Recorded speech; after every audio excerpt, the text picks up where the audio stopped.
Assalamualaikum warahmatullahi wabarakatuh.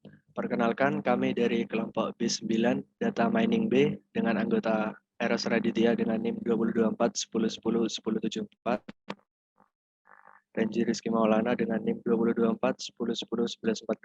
dan Hesti Anggraini Tias dengan NIM 2024 Di sini kami akan mempresentasikan tugas akhir kami tentang klaster provinsi di Indonesia berdasarkan potensi pertanian padi menggunakan metode hierarchical agglomerative clustering. Selanjutnya akan dijelaskan oleh rekan saya.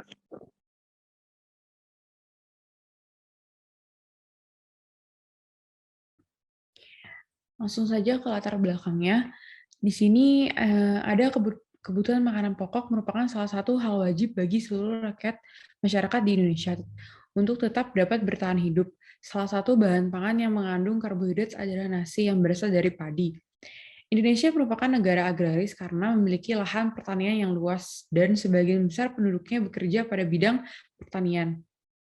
Salah satu hasil dari sektor pertanian adalah padi. Karena banyaknya padi yang dihasilkan oleh setiap daerah di Indonesia sehingga pemerintah kesulitan untuk mengetahui daerah mana yang memiliki potensi pertanian paling efektif. Selanjutnya, hierarchical agglomerative clustering merupakan suatu metode pengelompokan data yang dimulai dengan setiap satu pengamatan sebagai klasternya sendiri. Kemudian terus mengelompokkan pengamatan ke dalam kelompok yang semakin besar. Di sini bahasa Python merupakan salah satu bahasa pemrograman yang dapat digunakan untuk menyelesaikan perhitungan algoritma data mining. Salah satunya metode hierarchical clustering. Python adalah bahasa pemrograman interpretatif multiguna, di mana lebih menekankan pada kemudahan membaca kode sehingga lebih mudah untuk memahami sintaks. Selanjutnya, rumusan masalah. Di sini beberapa tingkat efektivitas potensi pertanian pada setiap provinsi di Indonesia oleh metode hierarchical agglomerative clustering. Dan bagaimana pengklasteran provinsi di Indonesia berdasarkan potensi pertanian padi menggunakan metode hierarchical agglomerative clustering.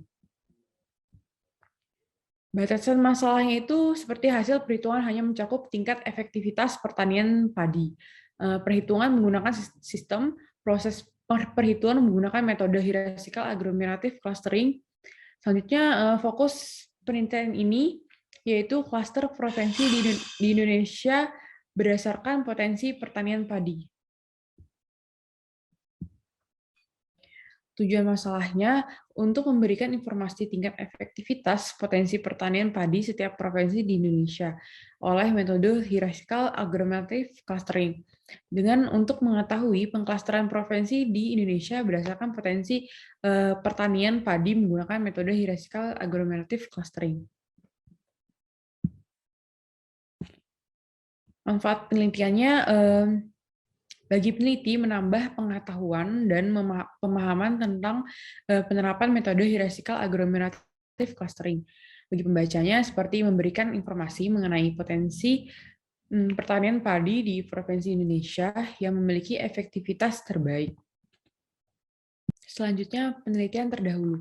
Di sini penelitian yang dilakukan oleh Tresna Maulana Fahrudin dengan judul analisis klaster efisiensi pelayanan rawat inap rumah sakit berdasarkan indikator BOR, BTO, TOL, AVLOS menggunakan hierarchical agglomerative clustering dengan tujuan mengajukan suatu pendekatan untuk memetakan efisiensi pelayanan rawat inap rumah sakit yang memiliki karakteristik yang sama ke dalam klaster tertentu berdasarkan indikator BOR, BTU, TOI, dan AVLOS menggunakan metode agglomerative hierarchical clustering. Selanjutnya, penelitian yang dilakukan oleh Ahmad Dahlan yang berjudul analisis pengelompokan jumlah penumpang bus Trans Jogja menggunakan metode hierarchical clustering dan clustering K-means dengan tujuan untuk menampilkan informasi pengelompokan jumlah penumpang berdasarkan jam halte dan jalur bus. Selanjutnya di Lanjutkan untuk rekan saya.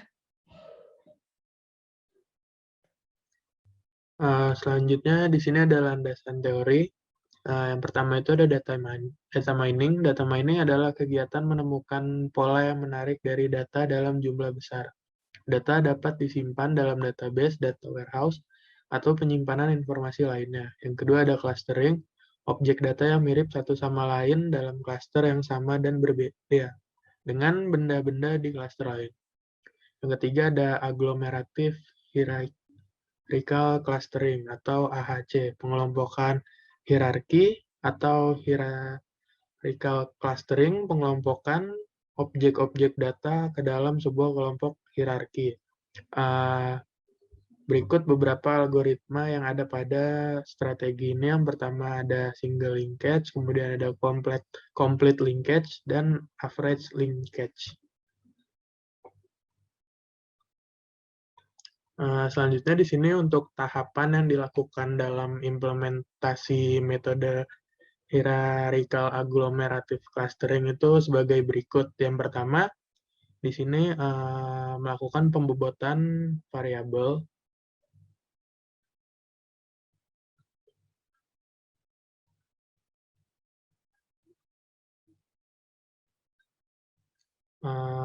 Kemudian untuk langkah 2, setelah dilakukan pembobotan, maka selanjutnya menghitung jarak dua data secara berpasangan menggunakan Manhattan distance. Di sini untuk rumusnya itu X1 dikurang X2.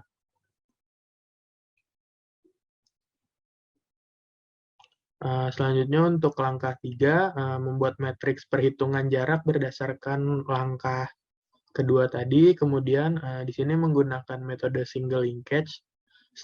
Selanjutnya kita memilih jarak dua kelompok terkecil. Kemudian setelah terpilih, di sini ada kelompok 1 dan 3. Untuk dua kelompok yang memiliki jarak terkecil, sehingga dua kelompok ini digabungkan. Kemudian menghitung jarak antar kelompok 1 dan 3 dengan kelompok lain yang tersisa, yaitu 2, 4, dan 5. Selanjutnya untuk langkah 4, dilakukan perbaharuan matriks dari hasil penggabungan jarak terdekat yang sudah didapatkan. Kemudian ulangi perhitungan pada langkah ketiga sampai semua perhitungan selesai.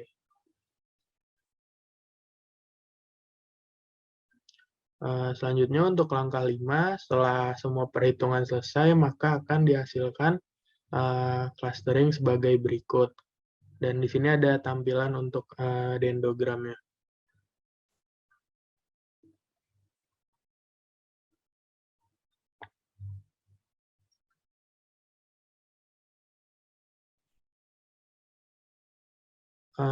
Selanjutnya untuk metodologi penelitian, yang pertama itu ada jenis penelitian. Pada penelitian ini menggunakan penelitian kuantitatif, karena data yang digunakan ini berisikan angka-angka yang harus diolah kembali, sehingga nantinya akan digunakan untuk menentukan hasil penelitiannya. Kemudian, yang kedua ada objek penelitian. Di sini untuk data didapatkan pada website BPS Go.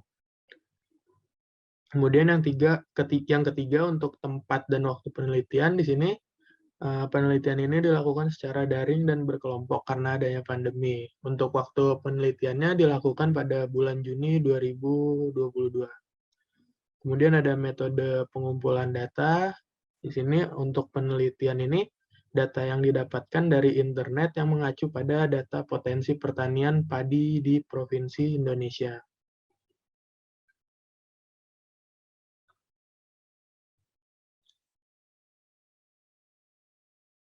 Baik, selanjutnya di sini ada tahapan penelitian. Yang pertama itu ada pengumpulan data, yaitu objek penelitian berupa dataset. Untuk yang kedua ada analisis data, yaitu menggunakan bahasa pemrograman Python. Yang ketiga ada menarik kesimpulan, yaitu kesimpulan berdasarkan hasil analisis yang telah dilakukan. Yang keempat ada membuat laporan, dibuat laporan dengan detail dalam bentuk makalah. Di sini ada hasil implementasinya, di mana ada luas lahan yang pertama, yaitu menjelaskan seberapa luas lahan penanaman padi di tiap provinsi Indonesia. Yang kedua ada produktivitas, yaitu hasil per hektar dari penanaman padi di tiap provinsi di Indonesia. Yang ketiga ada produksi, di mana produksi ini dihasilkan dari perkalian antara luas lahan dan produktivitas. Yang keempat ada jumlah curah hujan, yaitu terbagi menjadi 3 kategori. Yang pertama ada rendah, yaitu 0 sampai 100 mm. Yang menengah ada 100 sampai 300 mm. Yang tinggi ada 300 sampai 500 mm. Dan sangat tinggi, yaitu lebih dari 500 mm. Yang selanjutnya ada jumlah hari hujan, di mana di sini adalah total hari hujan dalam 1 tahun. Next.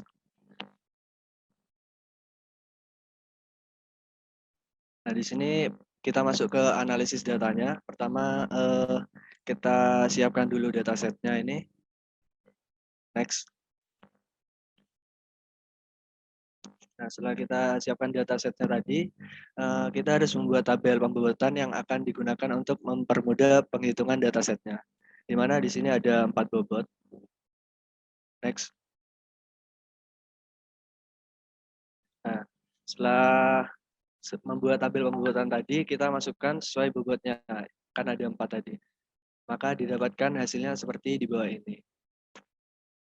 Next. Selanjutnya kita ke langkah 2, yaitu masuk ke dalam codingannya. Setelah didapat tabel pembuatan tadi, kita import library yang ada terlebih dahulu ke dalam codingan. Di sini ada from plotlib import pyplot splt, ada from spicy cluster hierarchy import dendrogram linkage, ada from Skype spatial import distance, ada from scalar cluster import agglomerative clustering, ada import NumPy ASNP, ada import pandas ASPD, dan from itertools import combination. Selanjutnya ke langkah 3. Setelah mengimport, di sini kita masukkan data tabel pembuatan tadi yang sudah dimasukkan, dan kita tampilkan datanya di codingan. Hasilnya seperti di gambar. Kita lanjut ke langkah keempat.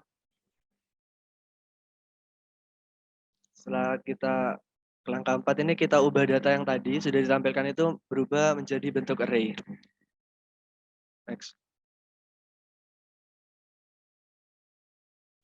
Selanjutnya kita ke langkah 5, yaitu di sini kita lakukan perhitungan jarak antar dua data secara berpasangan menggunakan rumus Manhattan distance.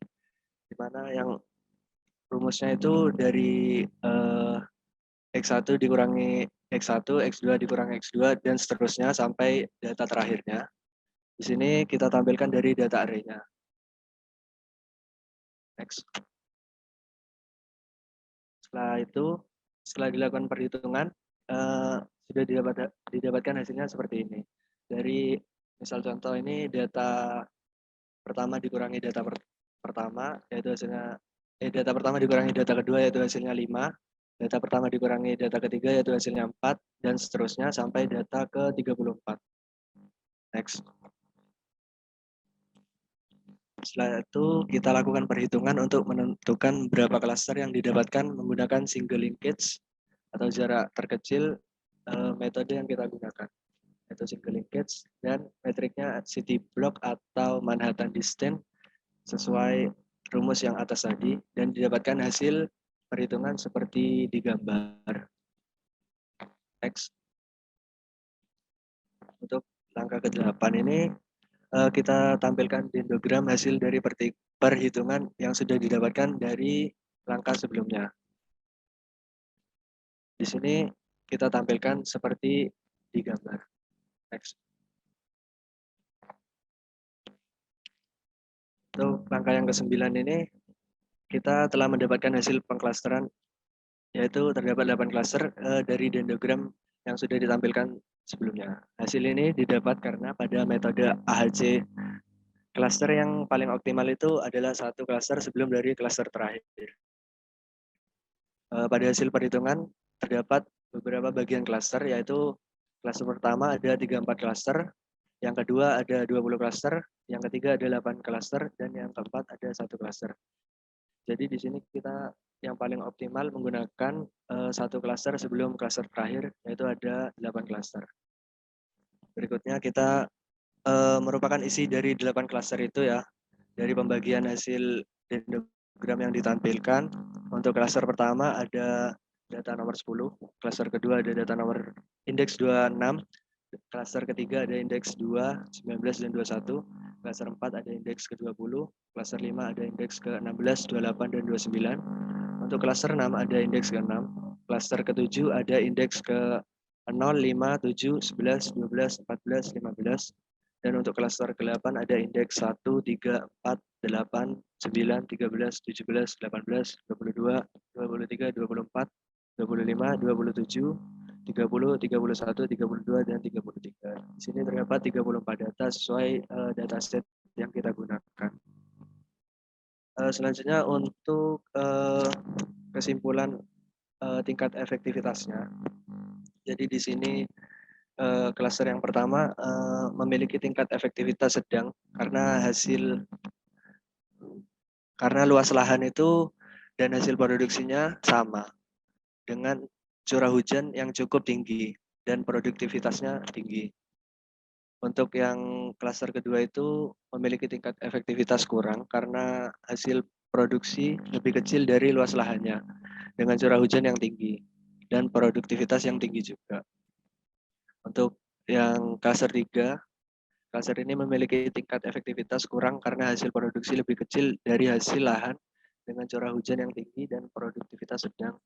Untuk klaster keempat, ini memiliki tingkat efektivitas yang baik karena hasil produksi lebih besar dan luas lahan dengan curah hujan itu tinggi dan produktivitasnya itu rendah.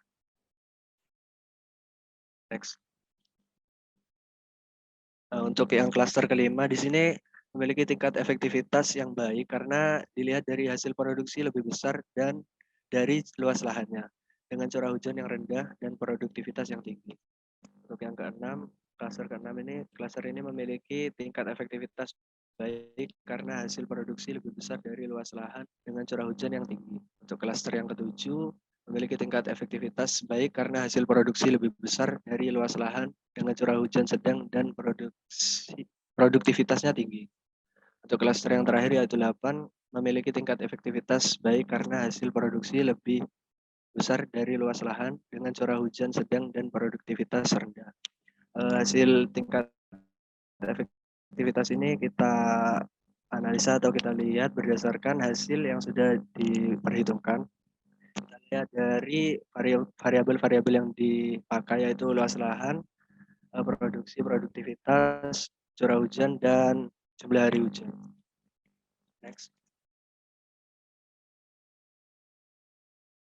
Terakhir di sini ada jadwal penelitian, di mana tahapan penelitiannya dibagi menjadi 5. Yang pertama yaitu pengumpulan data dilakukan pada minggu pertama bulan Juni 2022. Untuk yang kedua ada analisis data yang dilakukan pada minggu kedua dan ketiga pada bulan Juni 2022. Yang ketiga ada menarik kesimpulan yang dilakukan pada minggu kedua dan minggu ketiga bulan Juni 2022. Yang keempat ada membuat laporan progres 1 yang dilakukan di minggu kedua dan minggu ketiga bulan Juni 2022. Dan yang terakhir ada membuat laporan progres kedua yang dilakukan pada minggu keempat bulan Juni 2022.